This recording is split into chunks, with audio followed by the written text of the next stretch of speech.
बिस्मिल्लाहिर्रहमानिर्रहीम। अस्सलामुअलैकुम। BBC 11 headlines news से मैं हूं सबा Munir.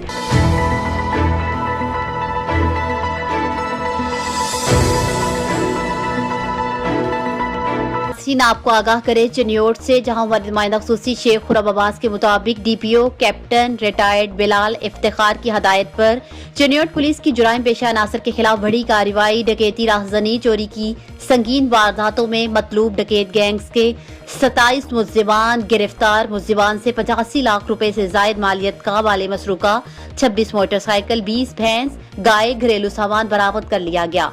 District police officer Chiniot captain retired Bilal Iftikhar ने थाना सिटी में प्रेस कॉन्फ्रेंस के दौरान मीडिया से गुफ्तगू करते हुए कहा कि लोगों की जानो माल की हिफाजत मेरी अव्वलीन तरजीह है। इस सिलसिले में तमाम मुमकिन इक़दाम को यकीनी बनाया जा रहा है। जिला चिन्योट में चार्ज संभालने के साथ ही चिन्योट पुलिस को लोगों की जानो माल, इज्जत और आबरू की हिफाजत यकीनी बनाने के लिए मरबूत हिकमत अमली से जुराइम पेशा अनासर के खिलाफ भरपूर क्रैक डाउन करने का टारगेट दिया गया।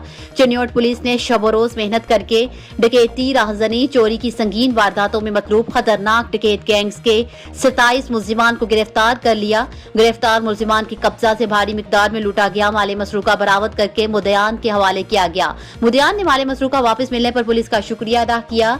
DPO ने अच्छी कारकर्दगी पर पुलिस टीमों को शाबाश दी। DPO ने खिताब करते हुए कहा कि जुराइम पेशा अनासर के खिलाफ क्रैकडाउन का सिलसिला जारी रहेगा।